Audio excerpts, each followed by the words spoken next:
Biglang may mga blackmail na kami narinig. Maka-lunch lang. Biglang may sinend na video sa amin si Secretary Dave Gomez.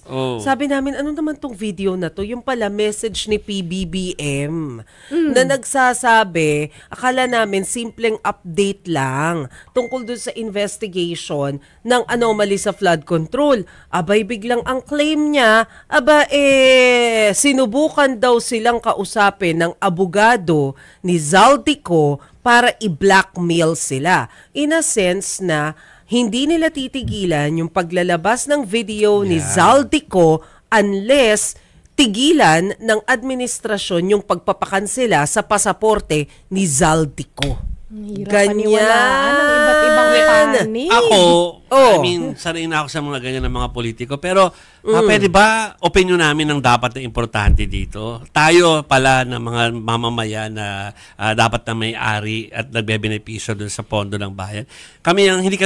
Ayaw namin na wala kaming pakialam kung anong gusto ng Pangulo.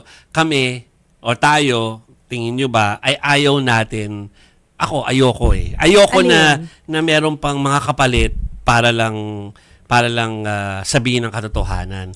Sabihin mo na kung anong gusto mong sabihin. Huwag na yung parang, tigilan nyo munang kalikutin yung ganito para sabihin ko para tigilan ko to o kaya sabihin ko to at hindi ko sabihin dirty to. Dirty tactics. What for? May negotiation. Gusto namin yung katotohanan Oo. Sa akin naman, napapagod na rin ako sa politika. Hindi ba? Kasi tayo, ang gusto natin dito, yung bang willpower na mapanagot kung sino yung mga dapat na mapanagot, masibak sa pwesto, yung sino ang dapat na masibak sa pwesto, mapauwi sa Pilipinas, yung dapat pauwiin sa Pilipinas. Gusto bang pauwi? Yan ang gusto natin na makita. Although kanina, ang sinasabi, meron na raw 8 na congressman na sasampahan ng kaso dahil ito daw yung mga members ng House of Representatives na may-ari ng mga construction companies na nakipag-deal sa DPWH. Di ba pag inisip mo kasi conflict of interest yon.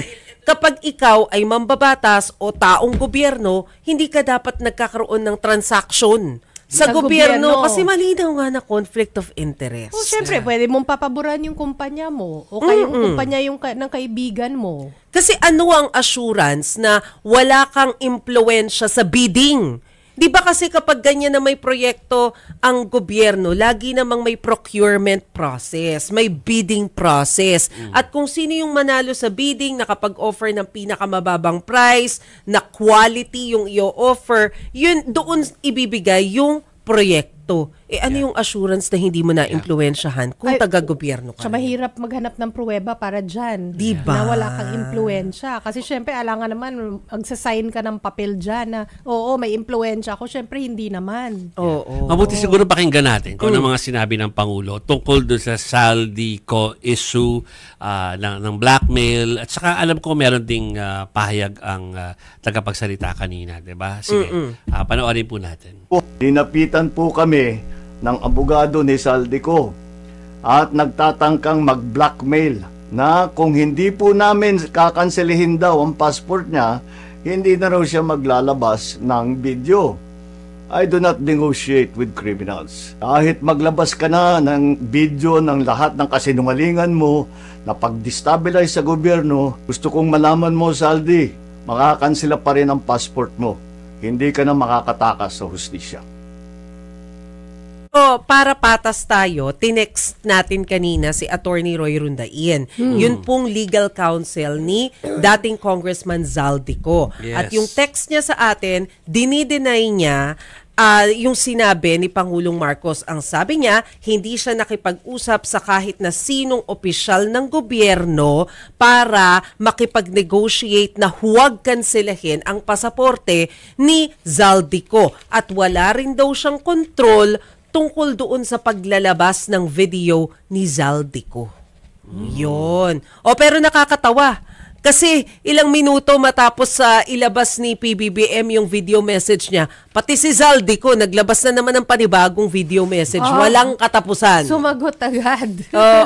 Pero ito, this time, iba yung laman ng mensahe ni Zaldico dahil kung nung nakalipas, ang dinrag niya sa issue si PBBM at si Sandro Marcos, yung kanina na inilabas niyang issue, ang dinrag niya dun sa issue ng mga issue sa gobyerno ay si First Lady Liza Marcos. Inubos ang pamilya. Diba? Na parang sinasabi na ikaw ang nagkocontrol ng rice importation at saka yung importation sa sibuyas, kaya kesyo hindi natuloy yung investigation ng Onion dahil nakialam ka at yung kapatid mong involved dyan. So ngayon po, ang hinihintay natin ay ang sagot ni First Lady tungkol po dyan. Wala pa rin pong nababanggit ang Malacanang partikular dito sa bagong mensahe ni Zaldico. Pero bago po lumabas ang video na yan, nagsalita si Palace Press Officer Undersecretary Claire Castro na ang gusto nilang mangyari, buuin na ni Zaldico, hindi yung pa utay-utay kasi yung labas ng video eh. Ang gusto nila, ilabas mo na lahat yung video, sasagutin namin lahat yung accusation mo. Ito po yung sinabi ni Yuse Claire Castro. Mas maganda po siguro na tapusin na muna, kung siya man po yung nagsasalita, ni Zaldico ang kanyang mga mensahe, ang kanyang mga di umanong mga kwento. Mula video 1, 2, 3 hanggang video 4 and 5. Sa tuwing mapupunan natin ang kanyang mga inconsistencies, sumasabay po ang kanyang pagbabago ng kwento sa pagbabago ng hairstyle sa video. Sa nakikita po natin ng mga pag-iba-iba ng kanyang mga imahe, hindi mawawala sa isipan kung siya man yun o hindi. Pero just to reiterate yung sinabi ng Pangulo about dito kay Zaldico, hindi mo kasi siya magagamit na ebidensya dahil hindi naman nag-take ng oath itong si Zaldico dyan sa mga accusations na yan. So mas maigi, bumalik na lang daw siya dito sa Pilipinas, panumpaan niya yung kanyang mga salaysay nang sa gayon may saysay naman yung mga sinasabi niya kung totoo yung mga sinasabi niya at hindi siya nagsisinungaling. Pag nilabas kasi in one, sa akin lang, pag nilabas sa yung isang kwentuhan, di namatay na after 2 weeks. Pero ito, pag patsi-patsi, pinag-uusapan lagi. Tapos, yung mga gusto mong ipunto, na ipupunto mo ng maayos. Parang ganun yun. Kanya-kanyang propaganda yan. Meron pa bang soundbite si Yuse Claire? Tungkol sa ibang issue. Sa ibang issue. Mamaya na yan. Kasi, again, galing kasi ako sa doon sa Makatao Awards. Di ba? So, aside from yung fake news, yung anti-fake news, yung Clarion call doon kanina, ay, parang sinasabi ng mga nalalo-lalo sa radyo, yung mga kasama sa industry from DZBB, doon ko na-realize, tama, parang dapat sinasabi na, sila ay news commentary. Tayo rin yon. News commentary. News commentary kasi baka magulat kayo na parang bakit ganyan magsalita? News commentary po kasi ito. Pinapauna ko na sabihin ko po 'yan. Again, tama si Mase. Parang mas maayos sana kung under oath lahat 'yan at saka talagang submitted as an actual affidavit po na tama po yung mga signatories po. So sana ganun nga po siya, At saka tama rin na sana umuwi ka na dito at huwag patsi-patsi. Meaning, bakit kasi talaga ilang parts pa ba? 9 pa ba? Yun na nga.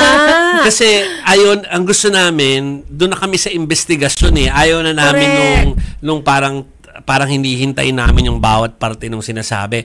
I-submit na yan para masimulan namin ding mabusisi. As media, para makita namin, ito pala yun. So, mag-iimbestiga na kami on our own journalistic, investigative reporting na, oo nga, meron nga nangyaring ganito na gumastos ng ganitong halaga, ng ganitong panahon.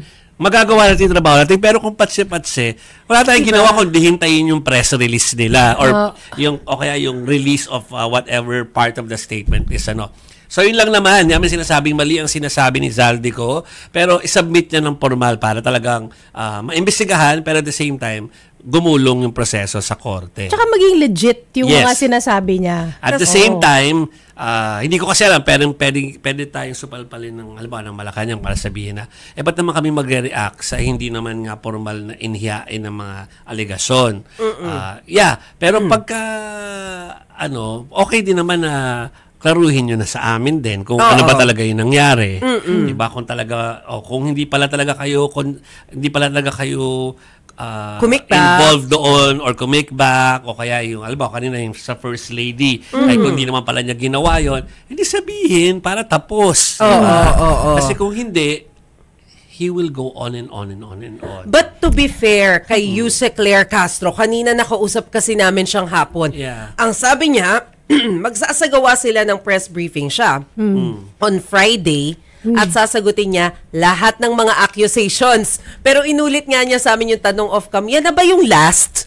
Kasi gusto niya masagot para isang buhos yung sagot buhos. ba? Aba, Yun yung point nila na ilabas mo na lahat at sasagutin namin isang buhos lahat ng accusation. Teka muna, sasabay pa kayo sa Friday. May malaking story sa Friday, ah. Ay, oo nga, meron tayong hinihintay na interim release. Di mas maigi magsalita sila nang makuha rin natin yung reaksyon. Correct, tungkol sa kung ano man yung magiging desisyon ng International Criminal Court. Correct. Pero kasi, ang nakaka-frustrate din dito sa usaping ito, ako kasi, personally, ang gusto kong matumbok kung sino-sino yung guilty dun sa anomalies ng flood control project at nangurakot ng pera. Yun talaga yung priority ko as a Filipino na malaman. Pareho. Nakaka-frustrate na, teka lang, bakit tayo napupunta sa rice importation na naman? Meron na namang sibuyas. Oo, legit issue yan, pero pwede nating talakayin kapag na-resolve natin to or kapag kami nakikita na tayong liwanag dito sa usaping ito. Nakaka-frustrate kasi na nalilihis tayo ng issue na ang hinahanap natin kung sino yung mga taong involved sa flood control. Can we tell them kung bakit frustrating ito? Kasi nagko-comms tayo eh. Alam na, naintindihan natin yung communications, strategy ng mga tao. Yeah. So alam namin na gusto lang, lagi, maski nung kampanya, sinasabi ko na yan, na parang gusto nila yung naratibo, hawak nila. Yun nga. So ganito, ito po ay paghahawak sa naratibo, kaya to patse-patse or part by part. Kasi para nandyan yung attention natin sa kanila. Yes. Pero gusto na namin na mapunta to sa talagang investigasyon eh. So ibagsak mo na lahat yan, tapos saka natin to lahat tignan kung paano gugulong. Pero kasi kung gusto nyo na parang araw-araw hihintayin namin yung mga sasabihin nyo, paano naman ibang mga balita? Yung mga taong nawawalan talaga ng kabuhayan, hindi namin nabibigyan ng pansin. Yung mga may sakit na dapat tinitingnan po ng media kung mga health concerns. Hindi namin maibigay yung aming attention sa ibang mga nangyayari sa bansa kung ganyan na yung naratibo nyo yung lagi nyo inilalagay. Tapos lalo pa, lagi tayo sinisingil sa comment section na para, i-discuss nyo si ganyan, discuss nyo si Saldico, asan si Saldico, ba't wala kayong item na Saldico? Yun na nga eh. Kasi hintay kami ng hintay sa sasabihin niya. Di sabihin niya na ng isang bugso yan para matalakay namin ng maayos. At saka yamang naglalabas siya ng video, di ipaliwanag mo rin saan mo kinuha yung pera mo na pinambili mo ng sangkatutak na air assets. Huy, isipin mo yung naka-freeze ngayon na air assets ni Zaldico, ang total amount ay 4 billion pesos. Yung naka-freeze yan ngayon, So, mano ba namang i-explain mo, yamang meron kang may mga ibinatong accusations against you? Tsaka about din dyan sa flood control anomaly, mga kapatid. Alam naman natin na binuo yung ICI, di ba? Or Independent Commission for Infrastructure, di ba? Yung ICI natin, na hinihintay natin yung live streaming. Na hanggang ngayon ay hindi pa rin nangyayari. Ito yung hinihintay natin dahil gusto natin ng transparency. Ang problema dyan, kasi ngayon, ang mga nangyayari, for example, si Arjo Atayde, di ba? Executive session. So, ganito na lang ba ang mangyayari? Hindi ko sinasabi na mali. Inoferan ng executive session. Hindi ko sinasabi na mali yun, pero kasi meron naman daw talagang mga exceptions, no, na kailangan daw talaga ng ganyan. Ang mga impormasyon na kailangan itatago, pero ganito na lang ba? Parang kumbaga, Chiki, nawalan ng saysay yung sinasabi na pwede nang i-live stream yung ICI, naglatag pa sila ng panuntunan, pero ang ending, yung lahat ng ini-invite nila naka-executive session. Di ba yung ating reporter na nakatutok doon, si Gerard de la Peña, nakakwentuhan ko kanina, kahit pala ngayong araw, yung 2 congressman na in-invite nila sa ICI, naka-executive session din. So, pwede kayong mag-live stream, pero lahat ng mga witness, executive session. Anyway, umahaba na, no? Pero gusto natin sabihin na,